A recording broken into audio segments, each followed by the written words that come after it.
कहानी की शुरुआत होती है जॉनी नाम के एक मैकेनिक से, जो अपना दिन एक छोटी सी कार शॉप में काम करके गुजारता था। फिर एक दिन उसकी गर्लफ्रेंड बेथ उसके पास आई और उसे वो खबर दी जिससे जॉनी काफी समय से डर रहा था। बेथ ने कहा कि मैं तुमसे ब्रेकअप करना चाहती हूँ। उसे कोई ऐसा चाहिए जो सारी उम्र उसके साथ रहने का भरोसा दे। और जॉनी हमेशा इन सब बातों से बचता रहता है। सच ये था कि जॉनी शादी से बहुत ज्यादा डरता था। असल में वो अपने पिता के बिना बड़ा हुआ था और उसे लगता था उसके पिता ने उसे और उसकी माँ को जानबूझकर छोड़ दिया। इस डर ने उसके मन में घर कर लिया था और ये डर उसे रोक रहा था अपना खुद का परिवार बनाने से। मगर अब तो बेथ भी इंतजार करते करते थक गई थी। उसने इस ब्रेकअप की पूरी वजह जॉनी के ऊपर मर दी, लेकिन अंदर ही अंदर वो इसलिए जा रही थी क्योंकि उसे लगता था कि जॉनी का कुछ नहीं होने वाला, वो गरीब ही मरेगा। बेथ के जाने से जॉनी को दुख तो बहुत हुआ, पर उसने फैसला किया कि मैं बस अपनी माँ का ख्याल रखूंगा और अपनी मामूली सी जिंदगी में खुश रहूंगा। उस रात जॉनी एक बार में गया जहाँ वो अक्सर अपने दोस्तों के साथ वक्त गुजारता था। अब वो एक दिल टूटे आशिक की तरह स्टेज पर जोर जोर से गाना गा रहा था। तभी अचानक से एक औरत बार में आई और उसका ध्यान तुरंत जॉनी पर गया। गाना खत्म होने के बाद वो जॉनी के पास आई और उसने अपना नाम प्रूडेंस बताया। प्रूडेंस ने समझाया कि वो इंग्लैंड में ड्यूक ऑफ ग्लासविक की एडवाइजर है। इसके बाद उसने जॉनी को एक प्लेन टिकट दी और कहा कि वो ड्यूक से मिलने जाए। इतना ही नहीं, उसने एक पुराना बर्थ सर्टिफिकेट भी दिखाया जो ये साबित करता था कि जॉनी ड्यूक का असली बेटा है। ये देखकर जॉनी एकदम हक्का बक्का रह गया और उसने वो कागज वापस उसकी तरफ धकेल दिया। जॉनी ने कहा कि मैं उस आदमी से मिलना ही नहीं चाहता जो 30 साल पहले अपने परिवार को यूं छोड़कर चला गया हो। बस यहीं से उसकी कहानी शुरू हुई। अगली सुबह जॉनी सीधा अपनी माँ डॉटी से मिलने गया और सच जानने की मांग की। जब उसकी माँ समझ गई कि इसे बहुत कुछ पता चल चुका है, अब मैं बात नहीं छुपा पाऊंगी, तो आखिरकार उसने अपनी कहानी सुनाई। उसने जॉनी को उसके पिता के बारे में बताया। जब जॉनी की माँ और ग्लासविक का ड्यूक विलियम जवान थे, तब दोनों मिले और उन्हें एक दूसरे से प्यार हो गया। मगर जब विलियम के परिवार ने उनकी शादी को अपनाने से मना कर दिया तो दोनों भाग गए। विलियम ने जॉनी की माँ से वादा किया था कि वो सब कुछ छोड़कर उसके साथ रहेगा, लेकिन उसके ताकतवर परिवार के दबाव ने आखिरकार उसे वापस खींच ही लिया। इस सब से डॉटी का दिल टूट गया और उसने शादी कैंसिल कर दी। लेकिन कुछ समय बाद ही उसे पता चला कि वो प्रेग्नेंट है। उसने विलियम को बच्चे के बारे में बताने के लिए उससे बात करने की कोशिश की थी। उसे बहुत सी चिट्ठियां भेजी, लेकिन कभी कोई जवाब नहीं मिला। ये समझकर कि विलियम उसे भूल चुका है, उसने फैसला किया कि वो अपने बेटे को अकेले पालेगी। अब उसने जॉनी से कहा कि जाओ विलियम से मिलो, ताकि तुम अपने उस पिता को जान सको जिससे कभी मिल नहीं पाए। अपनी माँ की बात मानते हुए जॉनी उस शानदार महल तक पहुँच गया जिसे ड्यूक ऑफ ग्लासविक अपना घर कहता था। प्रूडेंस ने वहाँ पर उसका स्वागत किया और उसे कई सारे कमरे दिखाते हुए महल का एक छोटा सा टूर करवाया। कुछ देर बाद वो उसे ड्यूक के स्टडी रूम में ले गई और उसे वहाँ इंतजार करने को कहा। साथ ही ये भी याद दिलाया कि किसी भी चीज को छूना मत। मगर जैसे ही वो बाहर गई, जॉनी ने एक पुरानी फेंसिंग वाली तलवार उठाई और उसके साथ खेलने लगा। थोड़ी ही देर बाद विलियम अंदर आया। बाप बेटे दोनों की शक्ल बहुत ज्यादा मिलती थी। उनका बोलने का अंदाज और आदतें तक एक जैसी लग रही थी। जब जॉनी को एहसास हुआ कि उसके सामने खड़ा आदमी वही बाप है जिससे वो कभी नहीं मिला, तो माहौल थोड़ा सीरियस हो गया। वहीं विलियम को लग रहा था कि जॉनी यहाँ पैसे मांगने आया है, मगर उसे ये नहीं पता था कि प्रूडेंस ने उसे यहाँ पर बुलाया है। ये पैसों वाला इल्जाम सुनकर जॉनी के दिल को बहुत ठेस पहुंची। उसने कहा कि मैं सिर्फ अपने बाप से मिलने आया था, जो मेरी जिंदगी से सालों पहले गायब हो गया था। लेकिन सालों बाद अपने बेटे से मिलने के बाद भी इस ठंडे से बर्ताव को देखकर जॉनी बहुत निराश हुआ और अब तो वो गुस्से से भर चुका था। जॉनी के जाने से पहले विलियम ने उससे डॉटी के बारे में पूछा। तब जॉनी ने बताया कि मेरी माँ सिंगर बनना चाहती थी, शायद आपको बताया होगा उन्होंने, लेकिन बन नहीं पाई क्योंकि मुझे पालना भी तो था। वो इंतजार नहीं कर सकती थी कि कब उन्हें बड़ा ब्रेक मिले। नॉर्मल छोटी मोटी नौकरियां करनी पड़ी। जॉनी अब अपने पिता से काफी नाराज था, इसीलिए उसने वहाँ से निकलने का फैसला किया। लेकिन प्रूडेंस ने उसे रोकने की कोशिश की। उसने उसे याद दिलाया कि तुम एक शाही परिवार के बेटे हो, तुम अपने पिता के अकेले वारिस हो, तुम्हें ही आगे चलकर ग्लासविक का ड्यूक बनना है। लेकिन जॉनी ने विलियम के बारे में कहा कि मैं इस आदमी के साथ तो बिल्कुल नहीं रहना चाहता। प्रूडेंस ने उससे पूछा, अच्छा ये तो बताओ तुम जाओगे कहाँ पर? जिस पर जॉनी ने चिढ़कर कहा कि रुक जाऊंगा किसी होटल में, क्या हो गया?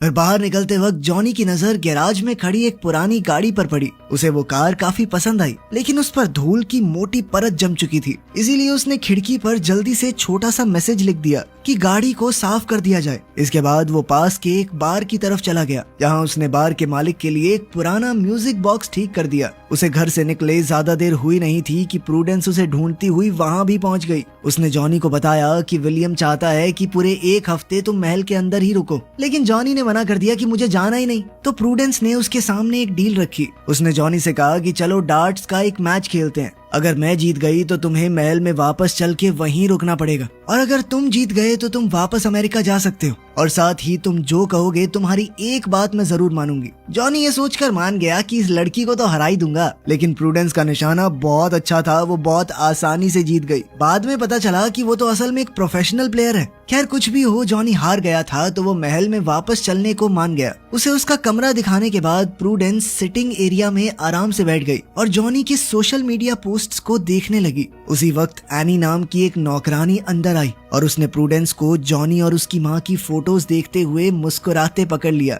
एनी ने तुरंत मजाक में कहा कि क्या बात है, लड़का पसंद आ गया क्या? लेकिन प्रूडेंस ने जल्दी से कहा कि नहीं नहीं, ऐसा कुछ नहीं है। फिर अगली सुबह जब प्रूडेंस जॉनी के कमरे में गई तो उसे एक पुराना फोनोग्राफ ठीक करते हुए पाया जो कई सालों से काम नहीं कर रहा था। थोड़ी देर बाद वो उसे साइकिल पर घुमाने ले गई ताकि जॉनी ड्यूक की जमीन जायदाद को अच्छी तरह देख सके। उसने बताया कि ड्यूक ऑफ क्लासविक के नाम पर लगभग 42,000 एकड़ है। इसमें ज्यादातर जमीन खेती की थी। उनकी जमीन पर एक प्राइवेट चर्च भी था और साथ ही परिवार के शाही सदस्यों को दफनाने के लिए एक खास जगह भी। प्रूडेंस ने यह भी बताया कि विलियम के पिता ने परिवार की आखिरी बची हुई दौलत खर्च कर दी थी और साथ ही बहुत बड़ा कर्ज छोड़ दिया था। इसके बाद प्रूडेंस जॉनी को एक फार्म पर लेकर गई जहां उसका स्वागत फिंची नाम के एक बुजुर्ग आदमी ने किया। जॉनी की नजर तुरंत एक टूटी हुई ग्राइंडिंग मशीन पर पड़ी जो लगभग 10 सालों से बेकार पड़ी थी। जब उसने पास पड़े चुकंदर के ढेर के बारे में पूछा तो फिंची ने बताया कि आजकल चुकंदर से ज्यादा मुनाफा नहीं होता। उसने ये भी बताया कि तुम्हारे पिता विलियम बहुत ही अच्छे हैं, उसने कभी भी उन किसानों से रेंट नहीं लिया जो ड्यूक की जमीन पर काम करते थे। फार्म घूमने के बाद जब वो वापस महल लौट रहे थे तो प्रूडेंस ने जॉनी की मुलाकात उसके कजन एलिस्टर से करवाई। अगर विलियम का कोई बच्चा नहीं होता तो वही अगला ड्यूक बनने वाला था। फिर खेतों के बीच घूमते हुए प्रूडेंस ने जॉनी से कहा कि एक बार ड्यूक बनने के बारे में जरूर सोचना, मैं बिल्कुल नहीं चाहती कि एलिस्टर उस गद्दी पर बैठे। फिर उसने जॉनी को खुलकर अपनी कहानी बताई। उसके माँ बाप कई सालों तक ड्यूक के परिवार के लिए काम करते थे, इसीलिए वो महल में ही बड़ी हुई थी। जब वो सिर्फ 8 साल की थी तो उसके माँ बाप एक एक्सीडेंट में मारे गए। उस वक्त मुझे विलियम ने अपने पास रख लिया और बिल्कुल अपनी बेटी की तरह पाला। उसे बड़े से बड़े स्कूल में भेजा, जो वो करना चाहती थी करवाया। इसी वजह से प्रूडेंस अपने दिल से विलियम की शुक्रगुजार थी। वो चाहती थी कि अगला ड्यूक कोई ऐसा इंसान बने जो सच में इसके लायक हो, बिल्कुल जॉनी की तरह। अब ज्यादा देर नहीं हुई थी कि महल में खास मेहमान आने शुरू हो गए। उनमें एलिस्टर और उसकी माँ भी शामिल थे और उन दोनों को ही मौका मिलते ही जॉनी को नीचा दिखाने में बहुत मजा आ रहा था। उन्हें लगता था कि जॉनी को शाही रहन सहन के बारे में कुछ भी पता नहीं होगा, क्योंकि वो तो अमेरिका में एक आम इंसान की तरह बड़ा हुआ है। फिर घुड़सवारी के दौरान भी एलिस्टर ने उसे नीचा दिखाने की कोशिश की। उसे पूरा यकीन था कि जॉनी को घोड़ा चलाना आता ही नहीं होगा, लेकिन जॉनी ने घोड़े को बहुत आराम से कंट्रोल कर लिया, जिससे सभी लोग हक्के बक्के रह गए। सिर्फ इतना ही नहीं, उसने एलिस्टर को गिरने से भी बचा लिया। कुछ देर बाद जॉनी किचन में नजर आया जहां वो चुकंदर का जूस बना रहा था और स्टाफ के कुछ लोगों को दे रहा था। तब एनी ने कहा कि पहले तो मुझे ये फल बिल्कुल पसंद नहीं था क्योंकि इसका स्वाद थोड़ा कड़वा होता है, लेकिन जॉनी का बनाया हुआ जूस चखने के बाद वो बिल्कुल हैरान रह गई कि ये कितना स्वाद था। जॉनी ने समझाया कि इसके बहुत फायदे भी हैं। तभी प्रूडेंस वहाँ पर आई और सबको काम पर वापस लगने को कहा। फिर उसने खुद भी जूस को टेस्ट किया और उसे भी बहुत पसंद आया। शाम को जॉनी ड्यूक के महल में होने वाले एक खास डिनर के लिए तैयार हुआ। जब उसने प्रूडेंस को सुंदर सी ड्रेस में देखा तो वो उसकी खूबसूरती देखकर हैरान रह गया। खैर डिनर के दौरान जॉनी को पहले कोर्स में थोड़ी मुश्किल हुई। प्लेट में अजीब सी मछली थी जिसे देखकर उसका मन खराब हो गया। तभी एलिस्टर ने तुरंत इस मौके का फायदा उठाया और उसका मजाक उड़ाने लगा। तुम्हें तो शाही टेबल मैनर्स के बारे में कुछ भी पता नहीं होगा।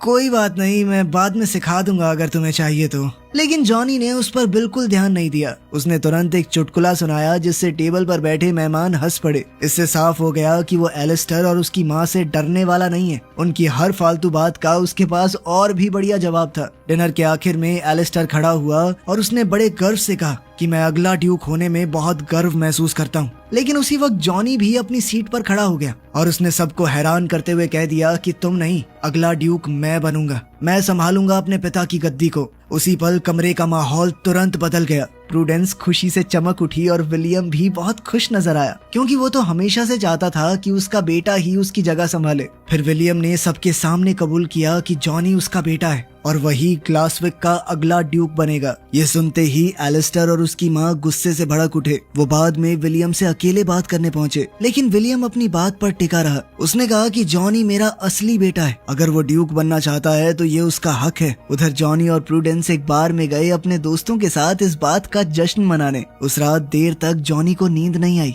इसीलिए वो गैराज में चला गया और उस पुरानी कार पर काम करने लगा। फिर थोड़ी देर बाद विलियम भी वहां आ गया और जॉनी से पूछा कि तुम ड्यूक क्यों बनना चाहते हो। साथ ही उसने ये भी माना कि जब मैं ड्यूक बना था तो मुझे भी नहीं पता था मैं क्या कर रहा हूँ। खैर यूं ही बातचीत करते हुए वो गाड़ी को ठीक करते रहे और धीरे धीरे एक दूसरे को थोड़ा बेहतर समझने लगे। फिर अगले दिन प्रूडेंस ने जॉनी को डांस सिखाना शुरू किया। वो एक आने वाले फंक्शन की तैयारी कर रहे थे। उस मौके पर इंग्लैंड के कई शाही परिवारों के लोग वहां आने वाले थे। प्रूडेंस चाहती थी कि जॉनी उनके सामने बिल्कुल भी कम न लगे। डांस लेसन के दौरान अचानक से एनी वहां आ गई और उसने जॉनी और प्रूडेंस का शुक्रिया अदा किया, क्योंकि उन्होंने उसके बॉयफ्रेंड को भी फंक्शन में आने का न्योता दिया था। जल्द ही प्रूडेंस को पता चला कि जॉनी ने फिंची और उन किसानों को भी न्योता दिया था जो सालों से इस जमीन पर काम कर रहे हैं। ये सब सुनकर प्रूडेंस थोड़ी इमोशनल हो गई, खास करके इस बात को देखकर कि जॉनी को यहाँ आए कितना ही वक्त हुआ है, फिर भी उसे यहाँ पर काम करने वाले सभी लोगों का ख्याल है। अब जल्द ही उनकी प्रैक्टिस के दौरान माहौल थोड़ा रोमांटिक हो गया। जॉनी और प्रूडेंस एक दूसरे के काफी करीब आ गए और ऐसा लग रहा था मानो दोनों एक दूसरे को बस चूमने ही वाले हैं। लेकिन तभी एनी और कुछ स्टाफ मेंबर्स ने उन्हें देख लिया और दोनों वहीं रुक गए। खैर फिर जॉनी दोबारा से गैराज में उस पुरानी कार पर काम करने चला गया और विलियम भी उसकी मदद करने लगा। बाद में जब वो इंजन को थोड़ा सेट कर रहे थे तब विलियम ने अपने बीते हुए कल के बारे में खुलकर बात की।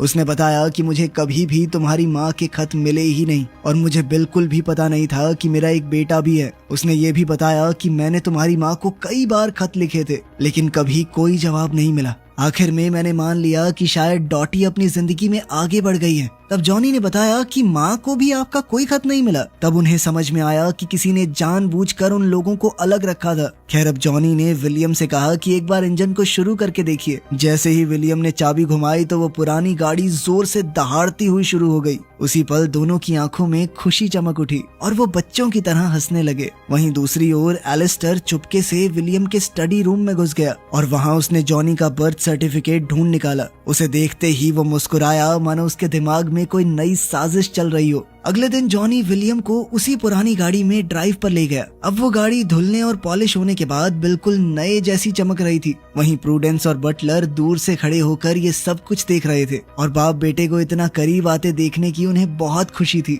फिर वो लोग फार्म पर गए जहाँ जॉनी ने वो ग्राइंडिंग मशीन भी ठीक कर दी थी जो सालों से खराब पड़ी थी। अब फिंची और बाकी किसान उस मशीन का इस्तेमाल करके ताज़ा जूस बना रहे थे, जिसे बेचकर उनकी अच्छी खासी कमाई भी हो रही थी। विलियम ये सब देखकर बहुत खुश हुआ और उसने तुरंत सबको जश्न में शामिल होने का न्योता दिया। लेकिन जब वो वापस महल लौटे तो एलिस्टर और उसकी माँ पहले से वहाँ उनका इंतजार कर रहे थे। तब उन्होंने एक खतरनाक खुलासा किया। उन्होंने बताया कि जॉनी का जन्म विलियम और डॉटी की शादी खत्म होने के बाद हुआ था। इसका मतलब ये था कि कानून के हिसाब से जॉनी को नाजायज औलाद माना जाएगा और वो कानूनी तौर पर ड्यूक नहीं बन सकता। ये बात सुनकर विलियम और जॉनी दोनों के पैरों तले जमीन खिसक गई, लेकिन उस वक्त उनके पास कहने को कुछ भी नहीं था। जॉनी का दिल पूरी तरह से टूट चुका था, लेकिन फिर भी वो इस बात से खुश था कि कम से कम उसे अपने पिता को जानने का मौका तो मिला। अब उसका वहाँ कुछ काम तो था नहीं, तो उसने जाने का फैसला किया, जबकि प्रूडेंस बार बार उसे रुकने के लिए कह रही थी। इस पर जॉनी ने कहा कि वो कभी भी उस जगह का हिस्सा था ही नहीं और फिर वो वहाँ से चल दिया। अब जॉनी सीधा उस बार में पहुंचा जहाँ सब लोग पहले ही ये खबर सुन चुके थे। सब लोग बहुत उदास थे। उन्होंने फैसला किया कि जॉनी के बिना वो बिल्कुल भी उस जश्न में जाएंगे ही नहीं। उधर एनी और महल का स्टाफ भी बिल्कुल ऐसा ही महसूस कर रहा था। अब जॉनी को सपोर्ट करते हुए उन्होंने भी इवेंट में ना जाने का फैसला ले लिया। उधर अपने ऑफिस में प्रूडेंस दोबारा से जॉनी का बर्थ सर्टिफिकेट देख रही थी। तभी उसकी नजर एक खास डिटेल पर पड़ी। जैसे ही उसे समझ आया कि इसका मतलब क्या है, वो तुरंत जॉनी को ढूंढने के लिए भाग पड़ी और उससे कहा कि रुक जाओ, उसने जॉनी से कहा कि डांस में जरूर आना, बस मेरी खातिर। फिर इवेंट शुरू होने से पहले विलियम ने मेहमानों का स्वागत किया, लेकिन तभी वो एकदम हैरान रह गया जब उसे डॉटी वहाँ पर आती हुई नजर आई। उसकी खुशी छुपाए नहीं छुप रही थी और वो तुरंत उसे अंदर ले गया ताकि सबसे मिलवा सके। फिर थोड़ी देर बाद जॉनी भी प्रूडेंस और अपने दोस्तों के साथ डांस में आ गया। इधर एलिस्टर और उसकी माँ ये सब देखकर बुरी तरह चिढ़ रहे थे, क्योंकि ये सब उन्हें बिल्कुल पसंद नहीं आ रहा था। उनके हिसाब से मामूली लोग शाही जश्न में क्या कर रहे हैं, क्या काम है इनका यहाँ पे। इसी भीड़ में जॉनी ने अचानक से अपनी माँ को देखा। वो पूरी तरह चौंक गया, क्योंकि उसे तो पता भी नहीं था उसकी माँ यहाँ आने वाली है। तभी डॉटी ने उसे गले लगा लिया और बताया कि विलियम ने उसे पहले ही प्लेन टिकट भेज दी थी और साथ ही इस मौके पर यहाँ आने के लिए इनवाइट भी किया था। फिर विलियम सभी मेहमानों के सामने आगे बढ़ा और सालों से दिल में दबाए हुए अपने जज्बात खुलकर कह दिए। उसने बताया कि सिर्फ एक हफ्ते में मेरी जिंदगी पूरी तरह बदल गई है। उसके बेटे की वजह से उसकी पुरानी यादें ताजा हो गई और अब उसे लगता है कि शायद वो अपनी जिंदगी को दोबारा पा सकता है, जिसे उसने सालों पहले खो दिया था। फिर उसने सबके सामने ऐलान किया कि जॉनी उसका अगला वारिस होगा। ये सुनते ही एलिस्टर तुरंत कूद पड़ा और इस फैसले का विरोध करने लगा। उसने जोर देकर कहा कि जॉनी नाजायज औलाद है, वो नहीं बन सकता ड्यूक। तभी अचानक प्रूडेंस बीच में आ गई और सच्चाई का खुलासा किया। उसने बताया कि शादी को रद्द करने वाले कागजों पर जो विलियम के दस्तखत हैं वो नकली हैं। ये बात बहुत आसानी से साबित की जा सकती है जब उस सिग्नेचर को विलियम की असली हैंडराइटिंग से कंपेयर किया जाए। विलियम अपने बाएं हाथ से लिखता है और उसका साइन करने का तरीका इतना अलग है कि किसी के लिए भी नकल कर पाना बहुत मुश्किल है। ये सब सुनकर एलिस्टर बिल्कुल घबरा गया और ऐसे ही कुछ भी बड़बड़ाने लगा कि तो क्या हो गया, साइन तो हो रखा है ना। लेकिन विलियम ने तुरंत भारी आवाज में कहा कि यहाँ से निकल जाओ। फिर कुछ पल बाद जॉनी आगे बढ़ा और अपने पिता को जोर से गले लगा लिया। इसके बाद जॉनी ने अपने आगे के प्लान्स भी बताए। उसने ऐलान किया कि वो इस धरती पर कई पीढ़ियों से रह रहे किसानों के साथ मिलकर एक जूस कंपनी स्टार्ट करना चाहता है। फिर कहानी के आखिर में जॉनी ने प्रूडेंस को डांस के लिए पास बुलाया। उनके आसपास बाकी मेहमान भी डांस में शामिल हुए और पूरे हॉल में खुशी का मंजर दौड़ पड़ा। फिर डांस के बाद जॉनी प्रूडेंस को गार्डन में ले गया। वहाँ उसने अपने दिल की बात कहकर अपने प्यार का इजहार किया। प्रूडेंस ने भी हाँ कहते हुए उसे चूम लिया। तो चलो, अपना हीरो ड्यूक भी बन गया और साथ में हीरोइन